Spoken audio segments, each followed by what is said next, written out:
YouTube. Agora apareceu. Agora foi. Boa tarde. Boa Ótimo. tarde, Jéssica. Veja se você consegue desativar os comentários, perdão. Certo. Desativar comentários, né? Isso. Pronto. E aí, quem comentar por aqui... Aí, agora fica limpinho a Fica mais imagem. limpo, é verdade. Isso. E aí, quem comentar, então, vai aparecer uma notificação. Certo. Então, boa tarde, pessoal. Também iniciamos no YouTube. Sejam bem-vindos. Essa live foi muito aguardada, né, Winnie? Nós chegamos a marcar um dia e acabou não dando certo, mas hoje deu tudo certo para que a gente possa estar aqui falando desse assunto que é tão importante. A Winnie tem trabalhado com isso e nós temos conversado em alguns momentos sobre a importância desses vínculos saudáveis na escola, né, nesse ambiente escolar, acadêmico, não só em um ambiente infantil, mas também em ensinos superiores, em especializações, mestrado, doutorado, de alta categoria, mas que também nós podemos ter ambientes nutridores, vínculos saudáveis, ou algo que possa nos contaminar, possa nos ofender, nos machucar de alguma forma. Mas antes da gente iniciar a conversa, né, eu gostaria que a Uni pudesse se apresentar um pouquinho, para quem está aqui no YouTube e ainda não a conhece, né, pudesse falar um pouquinho de onde você é. Pronto. Bom, gente, eu me chamo Ine, como a Jéssica já falou, sou psicoterapeuta, né? Falo daqui de Recife. E eu tenho realmente trabalhado, né, alguns meses com foco nessa perspectiva da psicanálise aplicada na educação, e aí trazendo uma leitura muito de Bion, né, inspirada aí no Gepo. Eu acabei encontrando aí alguns autores que trazem a perspectiva de Bion, de Klein, dentro desse contexto escolar, né, pensar que psicanálise não é só Freud, que não é só Freud dentro da educação, né? E que esse bate-papo é para realmente a gente refletir um pouquinho sobre esse ambiente escolar, que é tão importante, que vai muito além de aprender o português, a matemática, que é um ambiente que deveria ser, deve ser de acolhimento, de amor, de proteção, de segurança, né? E que a gente não pode deixar de esquecer isso. Embora se fale muito, né, Jéssica, assim, afetividade na escola, mas na prática a gente vê muito pouco isso do ensino infantil ao ensino superior, né? E quando a gente vai para ensino médio, ensino superior, parece que o distanciamento, as relações tendem a ficar muito mais distantes mesmo, né? E esse afeto meio que se dissolve. Então, acho que a ideia é exatamente a gente falar da importância disso, de como isso traz um impacto muito grande na vida do indivíduo, né? Dos alunos, dos estudantes, da comunidade escolar como um todo. É um bate-papo que eu adoro. Com toda certeza, assim. Eu não tenho trabalhado no meio educacional, mas eu tenho acolhido pessoas que chegam desse meio, né, assim, com experiências diversas. Pessoas que têm referência a um professor que teve na infância, ou mesmo na vida adulta, em algum curso, numa graduação, né, no ensino superior, e que tem sido um modelo de inspiração, um modelo de, poxa, esse é alguém a quem me espelhar, né? Alguém a quem seguir os passos e tudo mais. Como eu também tenho essa experiência, essa vivência. Como também pessoas que foram feridas nesse processo, né? Eu acho que é um ambiente em que, acima de tudo, primeiro o acolhimento, acho que o acolher é também respeitar o tempo de cada um. E cada um tem o seu próprio tempo para conseguir internalizar algo, captar aquilo que está sendo trazido, né? Porque é uma dificuldade o novo. Você começa a lidar com palavras, com correções, com organizações que são difíceis, é difícil de compreender. E às vezes essa falta de respeito né, com o tempo do outro, acaba tendo uma cobrança de que aquele sujeito não dá conta, aquele velho termo, pelo menos aqui no interior de São Paulo, onde eu estou, se fala muito sobre o burro, né, que é um termo pejorativo, aquele aluno atrasado, o aluno que não dá conta, sem muitas vezes levar a cabo o que está se passando na vida emocional daquela criança, às vezes é diagnosticado com dislexia, com falta de concentração, com hiperatividade, alguns termos que vão acabando prejudicando, se a gente está falando de uma criança ou de um adulto independente, e às vezes esse sujeito pega esse momento da vida e uma dificuldade com o conteúdo, com uma disciplina, e acaba levando para todas as áreas. Então, se lá atrás eu já recebi muitos casos assim, de pessoas que teve no ambiente escolar essa cobrança, essa exigência, dizendo, olha, você não dá conta, isso daqui não é bom, né? Você não vai conseguir nada com isso. E a pessoa internaliza achando que é incapaz de se desenvolver ou de aprender algo, e isso já vai deixando ela com medo de se abrir para o novo, né? Até aquela coisa, eu odeio estudar, né? O que será que é esse estudo? Te faz sentido? Total. E como isso carrega uma coisa tão forte numa pessoa que ela pode levar isso se achando incapaz, e como isso prejudica até nas escolhas dela, né, profissionais. Não é à toa que a gente vê tantos jovens aí que escolhem uma coisa, depois vai para outra, porque é como se a escola não tivesse, de uma certa forma, acolhido, respeitado e preparado no sentido assim, de ele se encontrar com ele mesmo, do que ele gosta, do que ele tem potencial, sabe? Não é porque você não é bom em matemática que você não vai ser bom em outra coisa, né? Todos nós temos as nossas singularidades e eu acredito que é isso que a escola deve proporcionar. Infelizmente, a gente tem aí um ambiente escolar extremamente engessado, extremamente punitivo, né, em que se vê o aluno por nota, se vê o aluno por passar no vestibular, mas não se vê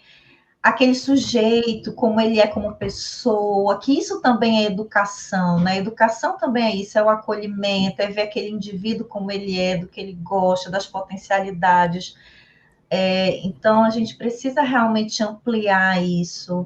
Infelizmente, o nosso sistema é muito cognitivista, né? Muito conteudista, embora sim há pequenas escolas com um movimento diferente, existe realmente que fazem trabalhos belíssimos, mas eu costumo dizer assim que são gotas no oceano, né? Infelizmente não é a grande maioria.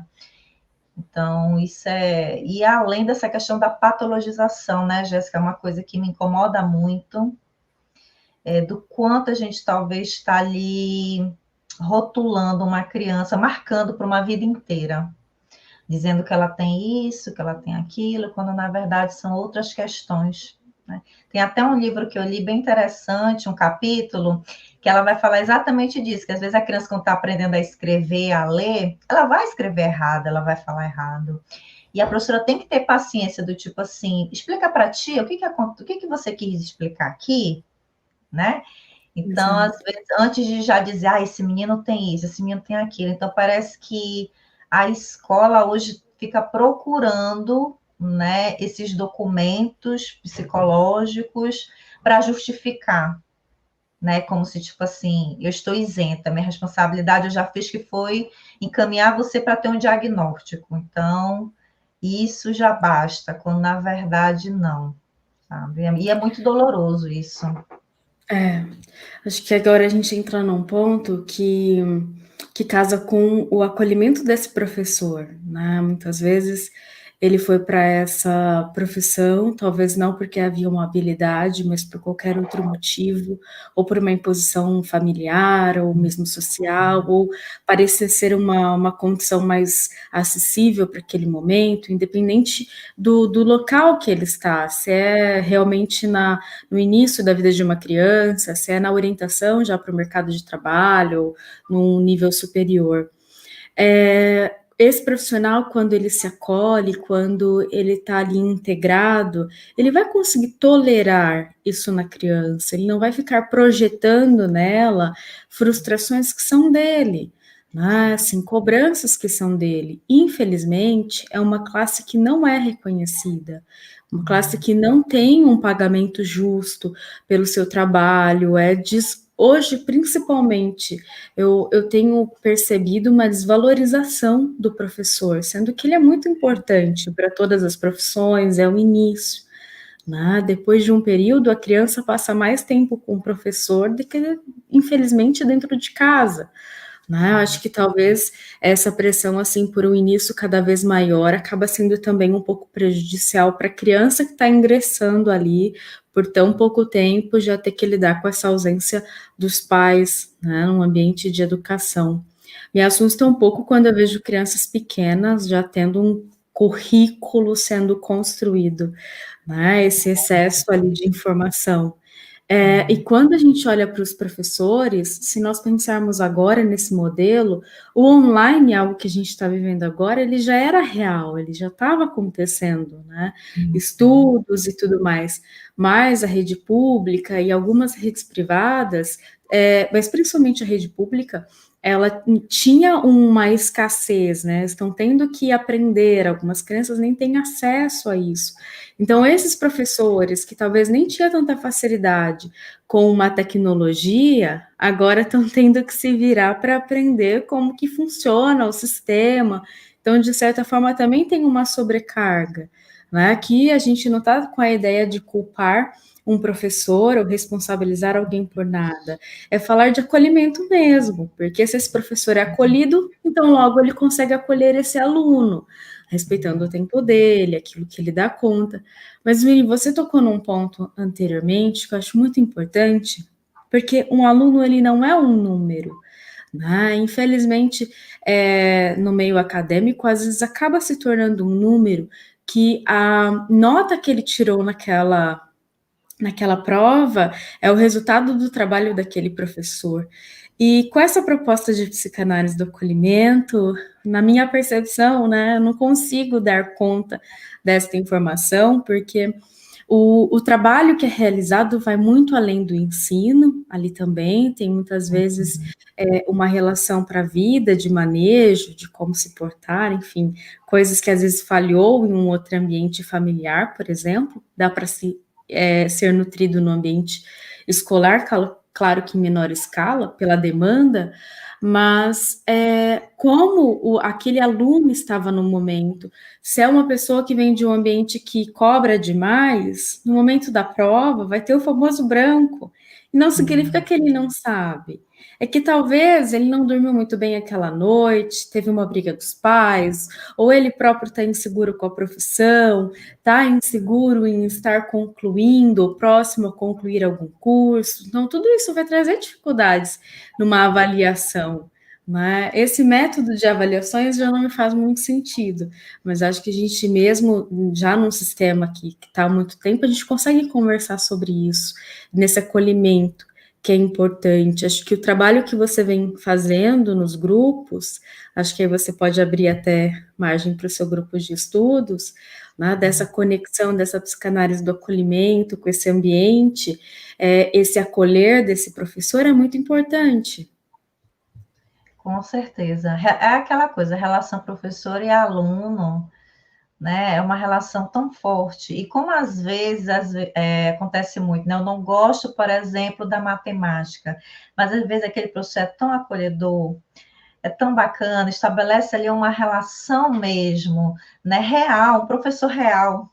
Sabe, o Bion fala do analista real, né? O professor real também se faz importante, que é na conversa, que é na troca, a gente entende, né, que professor tem uma sobrecarga muito grande, que nem todo dia ele está bem, tem aí os problemas também pessoais, e que isso daí vai afetar na sua forma de ensino, né? E por que não, talvez, conversar com esses alunos, chegar num acordo, né? Realmente estreitar esses laços, né? Entender que alguns alunos vão mexer com a gente, né? Que vai mexer com os nossos conteúdos aí, que a gente talvez não dê conta, como você estava falando.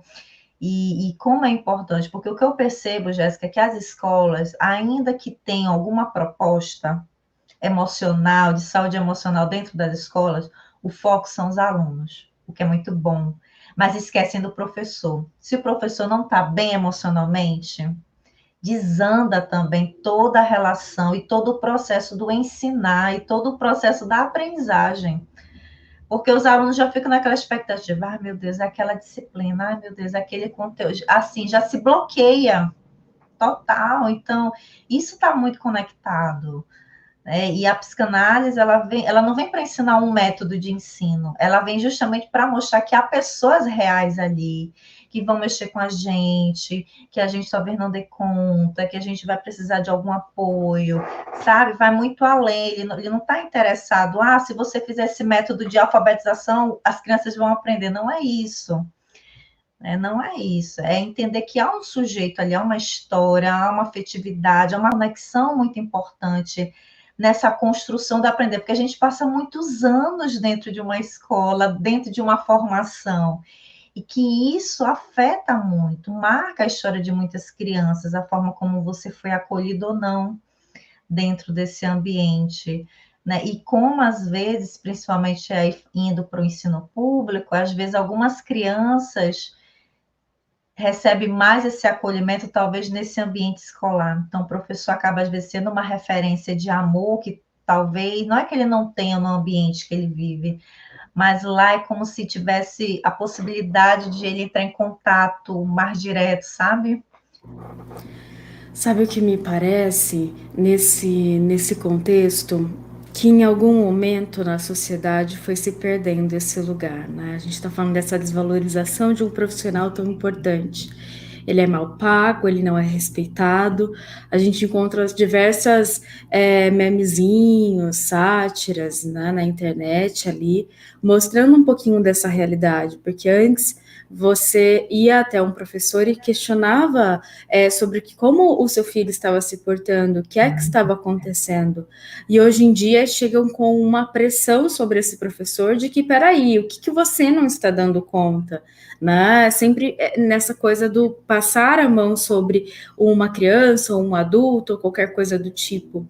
A mesma coisa que um professor universitário, de repente, pode ouvir que, eu estou, se é uma universidade privada, por exemplo, pagando o teu salário.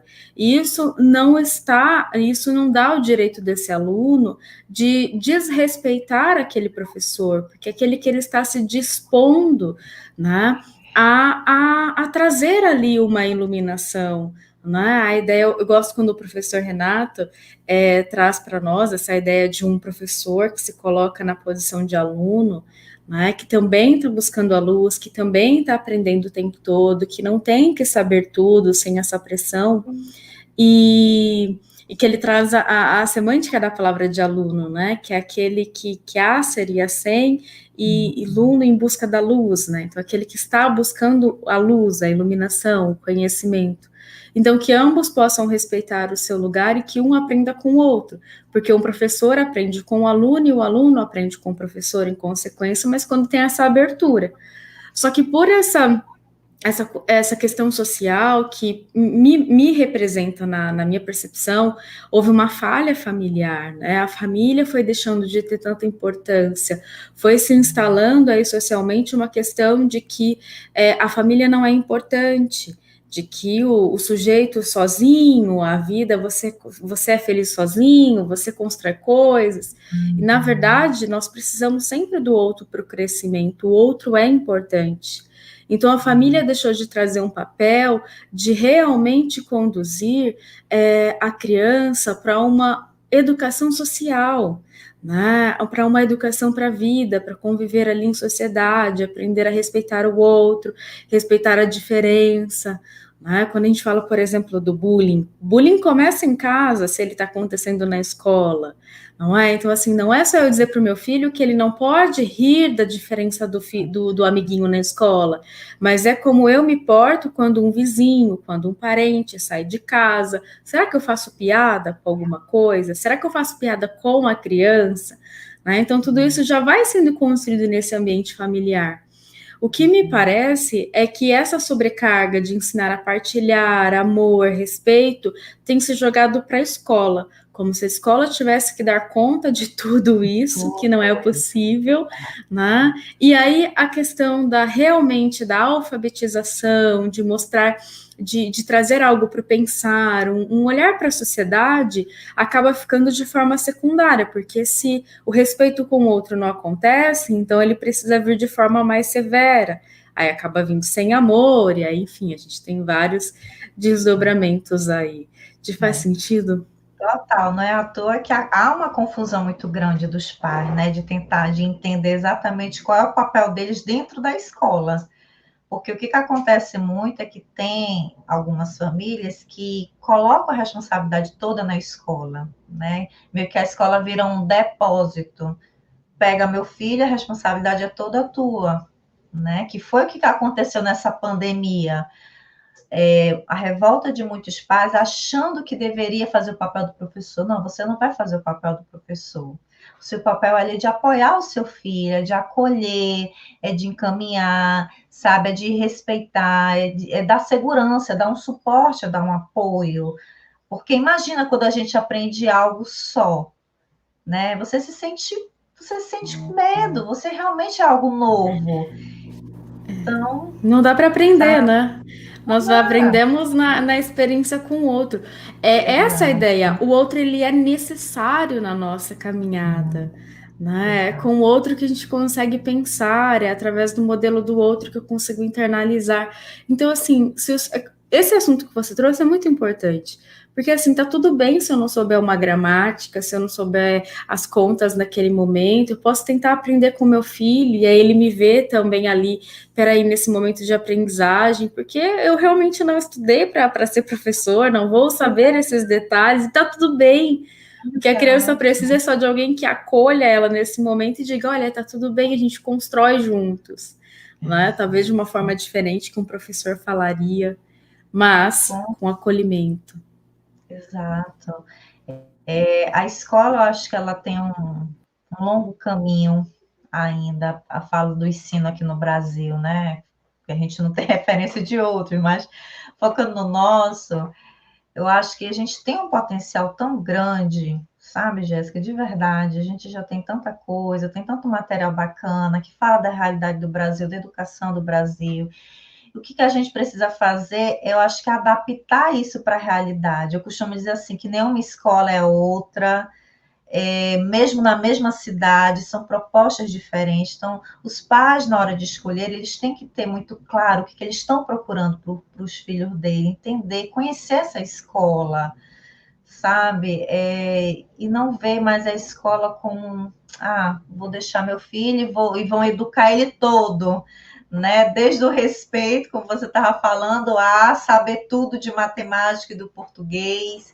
E as coisas não é assim. A escola ela vem para potencializar, para fortalecer sim algumas questões de respeito, né? Mas ela não vai fazer esse trajeto sozinho. Ela vai só fortalecer, né, para um contexto mais social, mais amplo do que é nesse primeiro ambiente que a criança convive, né? Então, aquele exemplo que eu costumo dizer, por exemplo, ensinar sobre alimentação saudável na escola é ótimo, é muito importante, mas os pais não podem obrigar a escola a dizer, eu quero que você ensine meu filho a gostar de brócolis. Não, isso a escola não pode fazer. Aí é papel da família, não é mais papel da escola, sabe? Há uma confusão Exato. muito grande nisso, nesses Isso. papéis. Uma omissão, né? Uma falta de responsabilização, e aí eu jogo para o outro, que joga para o outro, enfim, aí tem uma sobrecarga. É, quando você trouxe essa singularidade, acho que é importante também das escolas, é importante, dentro do ramo escolar, existe uma hierarquia, né? E muitas vezes o professor, que é aquele que move o aluno, é aquele que o aluno vai chegar em casa e falar, nossa, o meu professor fez isso e aquilo, é aquele que leva, é o carro-chefe da escola, é o professor, né? Mas muitas vezes o que eu tenho recebido são coordenações, são pessoas de nível superior nessa escala de hierarquia, com um movimento de opressão, né, de diminuição, onde eu estou no nível de poder Então eu mando, você obedece, né? Você tem que se virar ali para trazer um conteúdo, te humilho na frente das pessoas, só para ter esse ar de eu estou acima de você, né? E esse ambiente não tem como ser saudável, Não, né? Não não tem tem. como ter crescimento. E como é contraditório, né? É aquela coisa assim, ah, eu quero que você faça isso com os alunos, mas eu, né, no meu espaço escolar, eu não faço isso.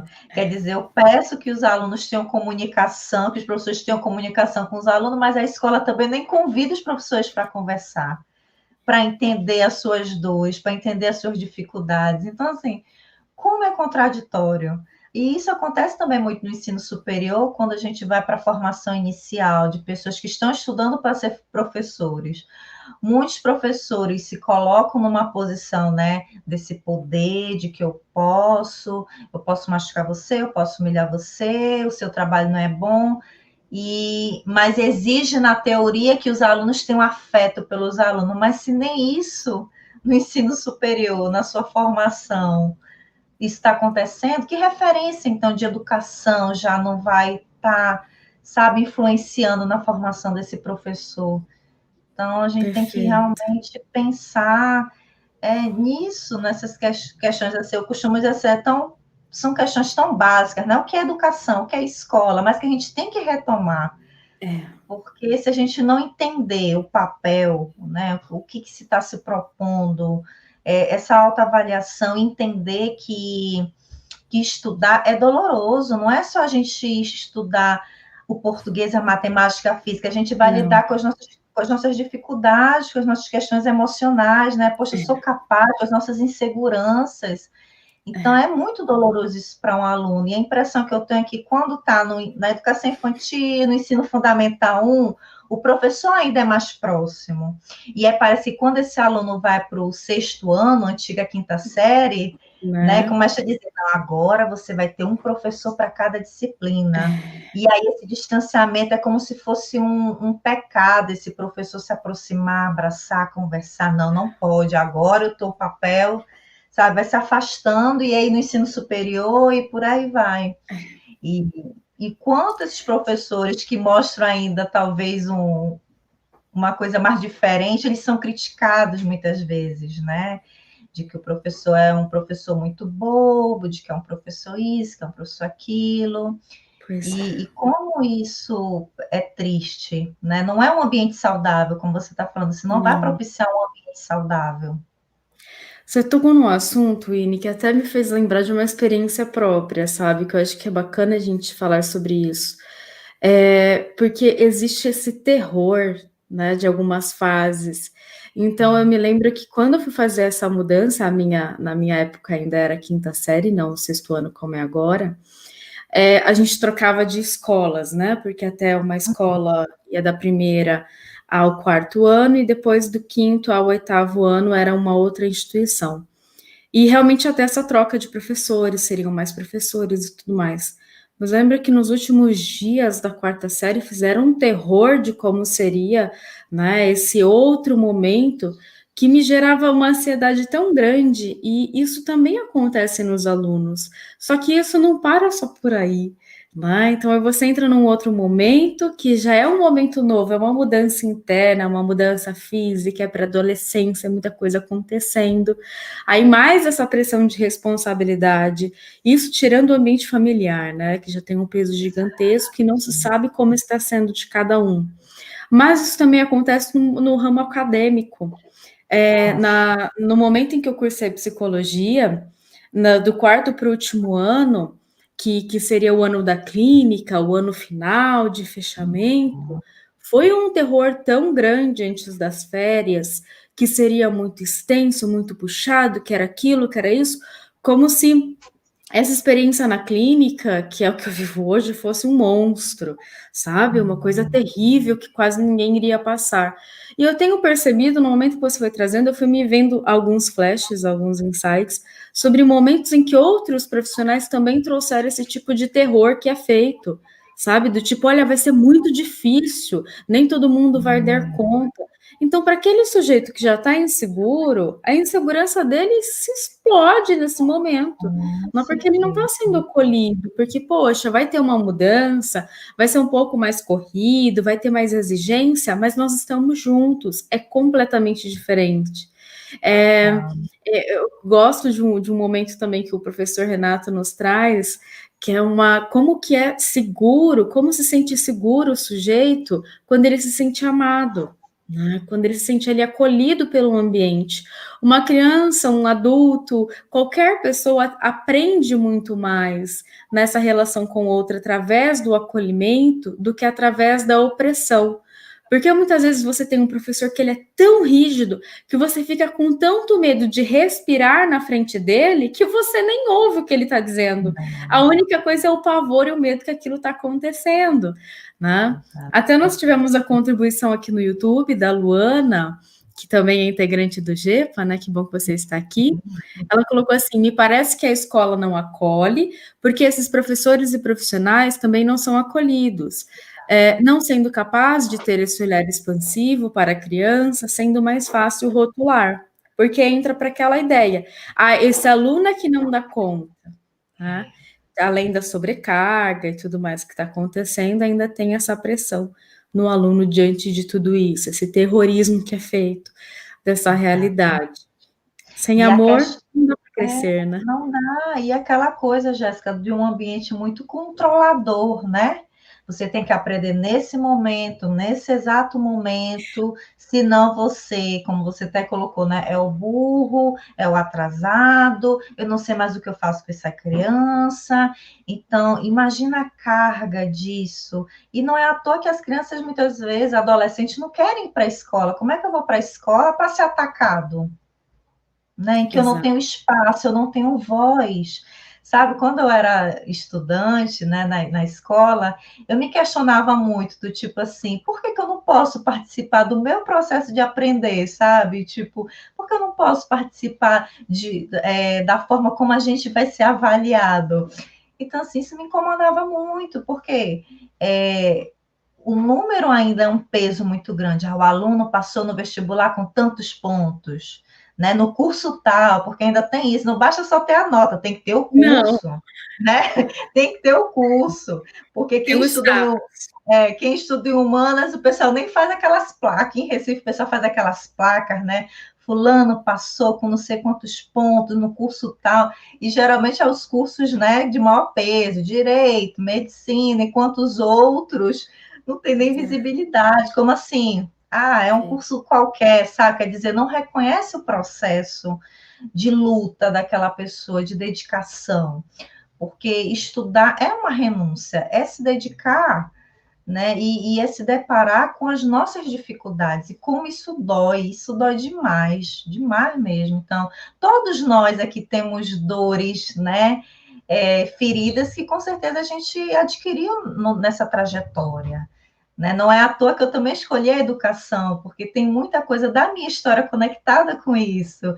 Então, acho que a minha forma de eu contribuir, de ajudar e de ressignificar tudo isso, né, é acolhendo outras pessoas que tenham interesse em fazer uma mudança, mas é uma mudança não só para o outro, essa mudança vai ser coletiva, sabe?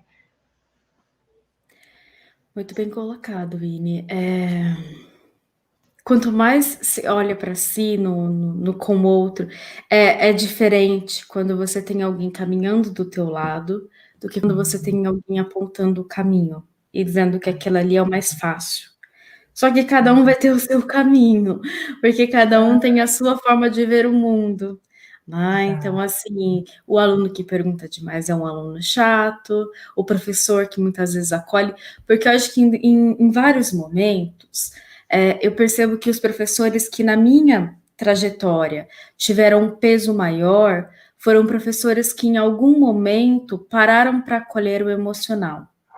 Porque eu acho que no ambiente acadêmico, independente da faixa etária, é importante que você tenha alguém que está ali como um representante, como alguém a seguir, um espelho, né? Alguém que esteja falando que, olha, vai ficar tudo bem, nós vamos juntos conseguir isso, né? Então, quando você tem esse acolhimento, não só para a maneira da educação, chegar, passar um conteúdo, é isso, se não tiver isso na prova, dane-se que está tudo errado, vai reprovar, essa coisa muito incisiva, né?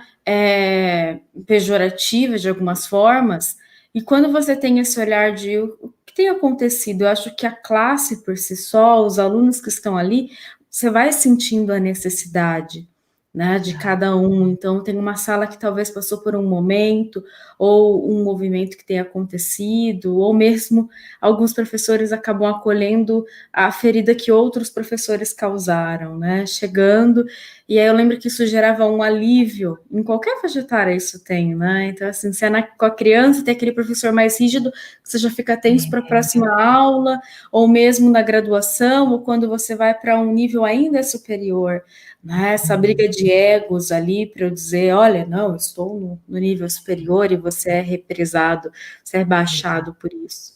Isso só causa feridas. Total. Sabe uma coisa, Jéssica, você estava falando, estava lembrando. Eu tive um grupo de alunos que eles estavam nesse período de ir para o estágio, de ir para a escola. Estavam estudando licenciatura e tem toda aquela animação, né? A gente quer vivenciar, a gente quer tentar colocar, embora tenha um medo, tenha insegurança, a gente quer vivenciar aquilo, né? Quem vai para a parte do estágio. E aí eles contaram que quando eles chegaram, os próprios professores da escola já estão num nível de adoecimento emocional tão grande que eles já diziam assim: vocês têm certeza que vocês querem isso? Vocês são tão jovens, desistam disso. Vamos fazer outras coisas. Isso aqui não é espaço para vocês. Então, os alunos já saíam do estágio assim, totalmente já contaminado desse ambiente que já não está tão saudável, né? E como isso é triste, assim, então eu fico pensando assim, em quantos sonhos, né, daquele professor que está se formando para ser professor, que se vê naquela missão, que se vê naquele papel, chega num ambiente adoecido dessa forma, e isso já contamina, então já é mais um professor que vai seguir o mesmo ciclo, que consequentemente se expande para os alunos e para toda a comunidade, e aí ninguém se entende, e aí quando a gente vai para um nível superior, é muito triste quando a gente fala, porque o nível de adoecimento é muito grande, então são pessoas ferindo pessoas, influenciando, alimentando a competição, alimentando, né, que não vai dar certo, o que vocês estão fazendo aqui, que nada é certo o que vocês fazem. Então, assim, não alimenta essa pessoa de esperança, sabe? Desnutre totalmente, não tem nutrição de amor nenhum, não tem afeto, né? É muito, muito raro quando você encontra alguém. Eu falo isso em todos os lugares, porque realmente eu tive muita sorte de ter encontrado alguns professores no decorrer da minha formação, mas principalmente no momento da graduação, o professor Renato, que a gente tanto fala aqui, eu tive a sorte de conhecê-lo na universidade, e foi quem trouxe esperança, principalmente para o momento da clínica. Porque o que eu mais ouvia era que não iria funcionar, que não dá certo, que você precisa de muitos anos, que você precisa ter muitos títulos para que você conseguisse esse movimento na clínica. Então era uma coisa tão distante que colocavam naquele momento, e foi o único professor que trouxe essa coisa de que é possível, estamos juntos. Os grupos de estudos do GEPA surgiu a partir desse olhar dele para esse acolhimento, para esses alunos que já tinham terminado a graduação, que queriam se aprofundar, mas precisavam ali de uma orientação, de alguém por perto. E isso só foi crescendo cada vez mais, e hoje o GEPA já tem as proporções que tem hoje, de maneira online, como você também, como uma integrante, está em Recife, em um lugar que talvez a gente não tivesse nunca nem se conhecido, mas também está aí como uma integrante, conduzindo os grupos, como diversos outros profissionais, outros países. Então, assim, foi tomando uma proporção de um olhar de alguém que teve um acolhimento, né, que deu esperança, e que a gente vem nutrindo no GEPA. Acho que isso é um movimento muito importante para as escolas também, não existe competição entre as pessoas. Eu lembro que era muito incitado, assim, enquanto você dorme, enquanto você não faz nada, tem outras pessoas fazendo. Essa coisa do se você não estiver fazendo algo, né, alguém vai passar na sua frente. Essa competição que você estava mencionando anteriormente, que acaba adoecendo a pessoa, porque ela fica nessa excitação de eu estou perdendo tempo, eu não sou bom o suficiente, eu não vou chegar lá, e acha que as possibilidades estão zeradas. E não, muito pelo contrário, tem espaço para todo mundo, cada um é único. Eu não posso competir com uma outra pessoa porque eu não tenho aquela vibração, não tenho aquela habilidade, cada um tem uma vibração. Se nós falamos da clínica ou dos grupos, independente, cada pessoa chegará porque vai se identificar comigo ou com a Winnie, e tá tudo bem, né? Quanto mais o outro cresce, eu cresço junto com ele. Acho que se tivesse essa ideia de concórdia, de estar juntos de coração ali, realmente teria um crescimento, né? Você tá livre dessas cobranças de essas cobranças de desenvolvimento, de estar acima do outro, à frente do outro. Me lembro que alguns professores diziam assim, quando passava um monte de trabalho, sobrecarga, que não dava nem para pensar, que às vezes a gente comentava, poxa, mas você não pensa que a gente não tem vida depois daqui? E alguns diziam assim, mas o que você faz da meia-noite às 6 da manhã? Então, tipo assim, trabalho o tempo todo, porque senão você está perdendo tempo.